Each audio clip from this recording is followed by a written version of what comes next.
Beginner AI से answer मांगता है, एक्सपर्ट एआई से ऑप्शंस, चैलेंज और डिसीजन क्लैरिटी बनवाता है। नमस्कार, मैं नीरज। आज मैं आप लोगों को प्रॉम्प्ट इंजीनियरिंग का एक बहुत ही इम्पॉर्टेंट कॉन्सेप्ट बताने वाला हूं, जिसे हम लोग कहते हैं मल्टीपल थिंकिंग पाथ। मैं ट्राई करूंगा कि इसे मैं आपको एक अच्छी स्टोरी के माध्यम से समझ। इमेजिन करिए कि रात के 11 बज रहे हैं। प्रिया एक एड टेक स्टार्टअप कंपनी की को फाउंडर है और उनकी कंपनी टीचर्स के लिए AI based lesson planning tools बनाती। कल उसकी फर्स्ट इन्वेस्टर स्पीच है और उन्होंने जस्ट एआई खोला और एक सिंपल सवाल पूछा। क्या पूछा? What is the best pricing strategy for my ed tech startup? क्योंकि उन्हें इन्वेस्टमेंट्स के लिए डिस्कशन करना है। अब एआई ने एक वेल स्ट्रक्चर्ड जवाब दिया, वैल्यू बेस्ड प्राइसिंग। प्रिया ने जस्ट उसे कॉपी किया, पेस्ट किया और एक प्रेजेंटेशन बना दिया और उसी प्रेजेंटेशन के बेसिस पर अपनी पिच दे दी।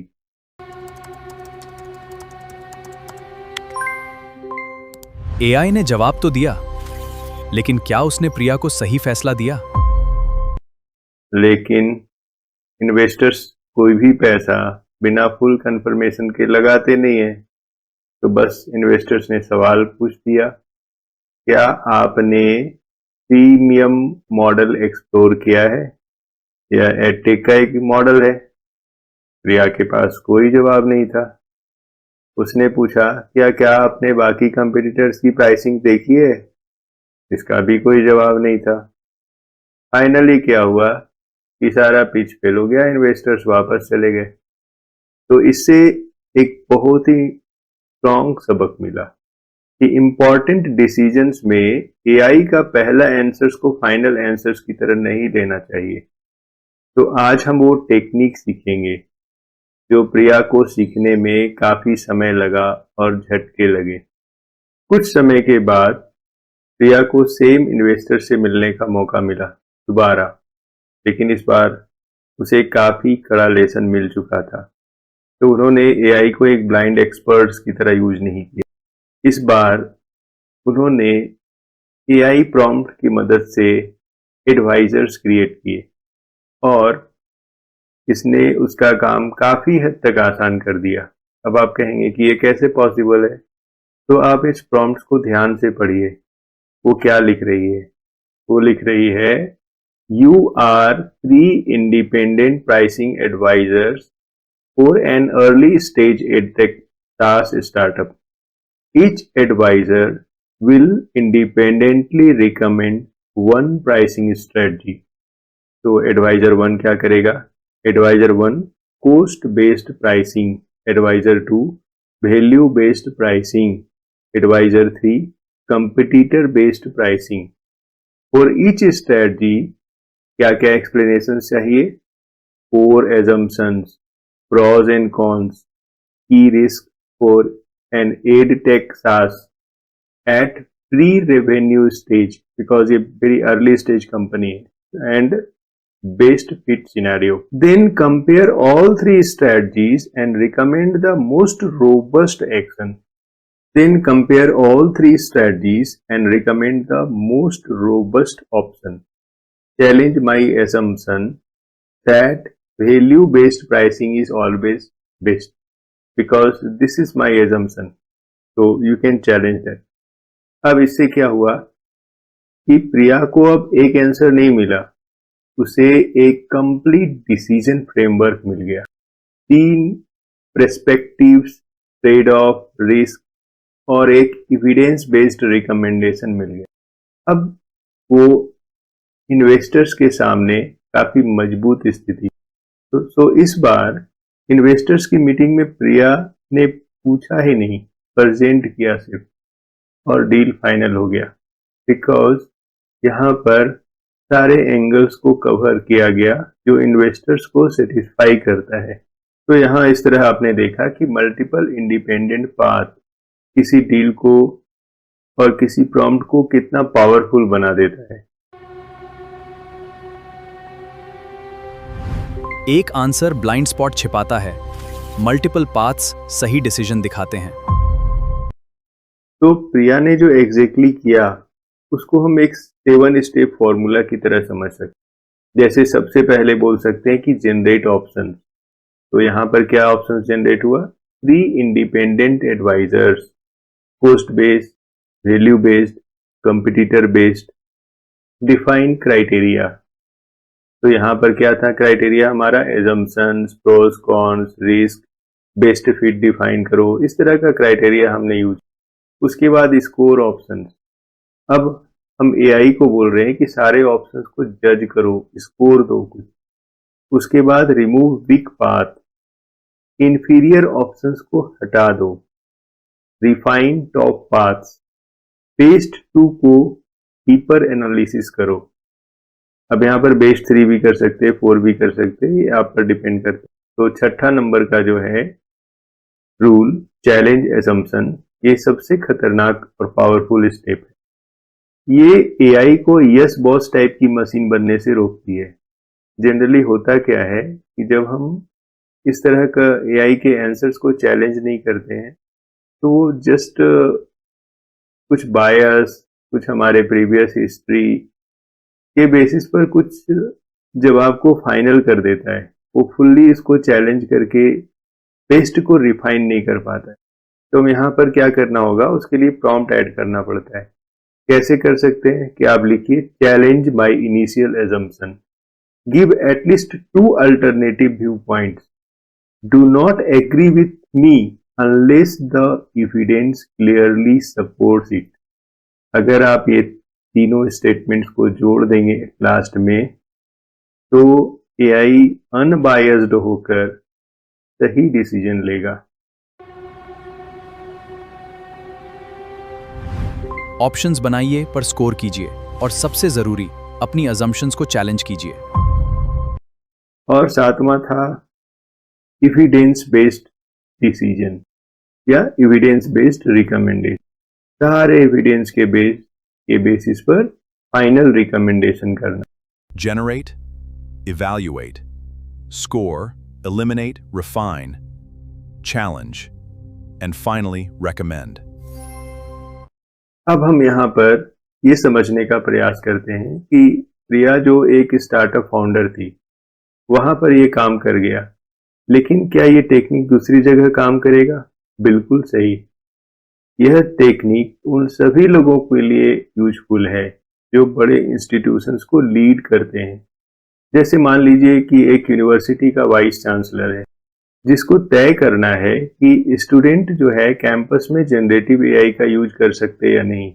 आजकल आपने देखा होगा कि स्टूडेंट्स एआई की मदद से असाइनमेंट सॉल्व कर लेते हैं, टीचर्स को परेशान करते हैं, वो क्लास में एआई से हेल्प से क्वेश्चंस जनरेट करते हैं जो टीचर्स आंसर ना कर सके और परेशान करते हैं। तो अब यहाँ पर उनको जज करना था कि कैंपस में जनरेटिव एआई यूज किया जा सकता है या नहीं। लाखों स्टूडेंट्स का भविष्य दांव पर था, तो उन्होंने डिसाइड किया कि इसका भी हेल्प एआई से लिया जाए। लेकिन यहाँ पर एआई को आप फिर से ब्लाइंडली यूज नहीं कर सकते हैं, तो यहाँ पर एआई को बहुत इंटेलिजेंटली यूज करना पड़ेगा, स्मार्टली यूज करना पड़ेगा, वही मल्टीवे डिसीजन प्रोसेस की तरह। तो अब आप यहाँ पर कैसे करेंगे? यहाँ पर आप एआई को बताएंगे you are an AI governance advisor for higher education in India. An Indian university needs a generative AI usage policy for students. अब यहाँ पर एआई को फिर से इंस्ट्रक्शंस दे रहे हैं, create 4 policy models. First, complete ban, no AI tools allowed in the campus. Second, open use, all AI tools allowed without restriction. तीसरा, disclosure based use, means AI allowed but must be declared that where you use the AI. So fourth है course wise controlled use. Faculty will decide based on the subject's requirement. और you can say that faculty decides पर subject. अब फिर आपको evaluation जोड़ना पड़ेगा, तो आप कैसे इवेलुएट करेंगे इस डिसीजंस को? तो बता सकते हैं कि evaluate each on scores 1 to 5 where 5 is the best outcome. तो फर्स्ट इवेल्युएशन क्राइटेरिया क्या होगा आपका? Academic integrity, 5 is the highest integrity maintained. Second is innovation potential, 5 is the most innovative enabled. Third is faculty workload, 5 is the least additional burden on the faculty. Next होगा student fairness, 5 is the most equitable across student background. And next हो सकता है implementation case, 5 is equal to easiest to implement immediately. तो इस तरह के हम evaluation criteria बनाते हैं उस डिसीजंस को लेने के लिए। अब हम यहाँ पर कह सकते हैं कि output A scoring table recommend a balanced policy, again challenge my assumptions that A complete ban protect academic integrity. ये हमारा बायस था, उसको चैलेंज करिए और बताइए कि सही रास्ता क्या होगा। तो अब जब आप इस कोड को रन कराएंगे तो आपने देखा होगा कि जितने भी पॉलिसीज रखे हैं और जितने भी इवेल्युएशन क्राइटेरिया रखे हैं, सबके रिस्पेक्ट में एआई इवेल्युएट करेगा और सबके रिस्पेक्ट में स्कोरिंग करेगा। फॉर एग्जांपल, अगर आप इसको जनरली रन कराते हैं तो हमने पाया कि ये डिस्क्लोजर और कंट्रोल्ड को ज़्यादा अच्छा रेटिंग देता है। अब यहाँ पर ये बता सकता है कि किस केस में आप डिस्क्लोजर वाला यूज बेस्ट होगा, किस केस में कंट्रोल वाला यूज बेस्ट होगा। तो इसको आप डिसीजन मेकिंग में फ्लेक्सिबल तरीके से यूज कर सकते हैं। अब यहाँ पर एक चीज ध्यान से देखना है कि प्रिया को 3 प्राइसिंग पाथ मिले थे, जिसके बेसिस पर वो उन्होंने इन्वेस्टर से निगोशिएट किया। वाइस चांसलर ने 4 पॉलिसी मॉडल्स को यूज किया, हर मॉडल्स के स्कोर्स को कैलकुलेट किया गया, एंड फाइनली जो डिसीजंस था वो डेटा ड्रिवन था। वो जस्ट एक गट फीलिंग नहीं था कि आप क्या सोच रहे हैं। और यहाँ एक चीज नोटिस करिए कि एजम्पशन चैलेंज ने भी बहुत पावरफुल काम किया, वो किसी भी तरह से बायस क्रिएट नहीं होने। For example, the professors case में क्या था कि एजम्पशन था कि कंप्लीट बैन बेस्ड है, लेकिन स्कोर टेबल बोला कि नहीं, ये बेस्ड नहीं हो सकता है। तो यहाँ पर प्रिया ने प्राइसिंग डिसाइड किया, वाइस चांसलर ने पॉलिसी डिसाइड किया, और अब आप इमेजिन करिए कि एक डेवलपर टीम जो एक रियल टाइम चैट एप्लीकेशंस बनाना चाहती है, उसके सामने क्या प्रॉब्लम्स आ सकता है।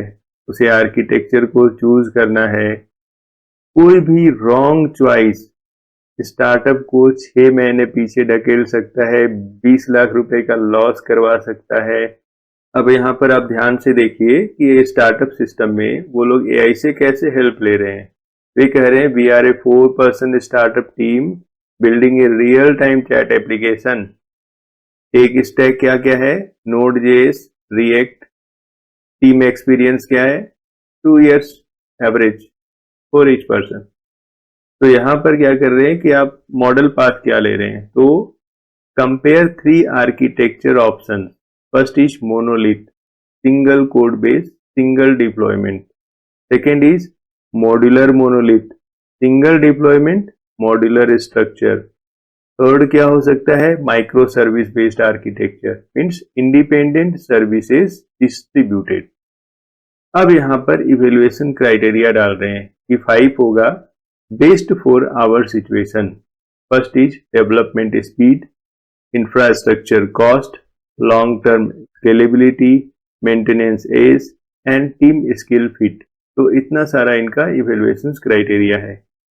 अब वो क्या कह रहे हैं कि scoring table plus give the scoring table and recommend the best for 1 month, first month, and explain what to change at 10,000 active users. यहाँ पर अगेन वो चैलेंज डाल रहे हैं, challenge my assumptions that microservice is based from day one। अब देखिएगा जब इसका रिजल्ट तो आपको पता चलेगा कि एआई ने पूरे सिस्टम को 3 पॉलिसीज पर इवेलुएट किया कि मोनोलिथ आर्किटेक्चर कब बढ़िया होगा, मॉड्यूलर कब बढ़िया होगा, माइक्रो सर्विस कब बढ़िया होगा। तो हमने यहाँ देखा कि यहाँ पर मोनोलिथ जीत गया, 21 पॉइंट्स मिल गया। माइक्रो सर्विस स्केलेबल जरूर है, लेकिन डे 1 पर 2 साल की टीम के लिए यह अजम्पशन रॉन्ग है। मतलब ये एआई बताना चाह रहा है with the help of data. अब मैं आपको एक टेम्पलेट देता हूं जो इस तरह के केसेस में बहुत अच्छा काम करेगा। तो आप सबसे पहले एआई से कहिए कि you are a strategic decision advisor. Decisions means describe the decision, context, who is making this decision and constants. ये सारा बहुत जरूरी है बताना। उसके बाद स्टेप 1 में है कि जनरेट 4 डिस्टिंक्ट ऑप्शंस। स्टेप 2 में है, means it may be more also, step 2 में है define 5 evaluation criteria. You can use 10 based evaluation criteria also. Step 3 में है कि स्कोर इच ऑप्शन 1 to 5 पर क्राइटेरियन। आपका बेस डिफरेंट है, अगर 10 है तो आप 1 to 10 पर क्राइटेरियन कर सकते हैं। स्टेप 4 में है calculate the total score and show which option wins. Step 5 में हो सकता है एक्सप्लेन की trade off between the top 2 options. Step 6 में हो सकता है remove clearly weak options with reasoning. Step 7 में हो सकता है give final recommendations with core assumptions, top 2 risk, next step and finally जो इंपॉर्टेंट बात है जो हम हमेशा यूज कर रहे हैं, चैलेंज माई इनिशियल एजम्पशन। जो आपका एजम्पशन है उसको चैलेंज करिए। Give at least 2 alternative viewpoints. Do not agree with me unless evidence clearly supports it. इसे डिस्क्रिप्शन लिंक में मैं दे रहा हूं, कमेंट में भी मैं ट्राई करूंगा पिन करने के लिए। इसे यूज करिए और कमेंट्स में बताइए कि आपने इसे किस तरह से यूज किया। अगले लेक्चर में मैं रिसर्च ग्रेड प्रॉम्प्ट लिखना सिखाऊंगा। ये बहुत ही यूजफुल होगा जो लोग पढ़ाई करते हैं, रिसर्च करते हैं या इस तरह के क्रिएटिव वर्क्स करते हैं।